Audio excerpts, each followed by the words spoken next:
մենք ինչքան հասկացանք, այս պատերազմում իրենք այլ բան էին նախատեսել, մասնավորապես իրենց խնդիրները Իրանի գերագույն գլխավոր առաջնորդին ոչնչացնելը ֆիզիկապես եւ իրենք հույս ունեին, որ դրանից հետո հնարավոր կլիներ Իրանը այսպես փլուզման տանել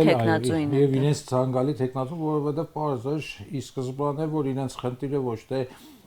Իրանին որպես ագրեսոր, այսպես ոչնչացնելու խնդիր ունեին կամ այդ պլազմայով են դիտարկում, ոչ իրենց խնդիրը տարածաշրջանում վերջնական վերահսկողություն հաստատելն էր, ինչը հնարավոր չէր գործող Այաթոլլայի կառավարման ընթացքում, բայց իրավիճակը նաև ցույց տվեց, որ դա հնարավոր չէր նաև նրա մահից հետո եւ պատերազմը սկսեց շարունակվել երկուստեք բնականաբար շատ այսպես ծանր վնասներ հասցնելով թե մարդկային եւ թե տնտեսական առումով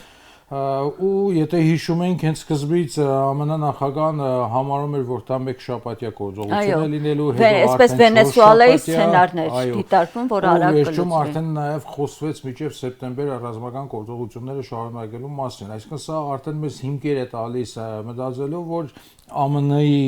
եւ Իսրայելի նախապես որոշված սցենարները չիրականացվեցին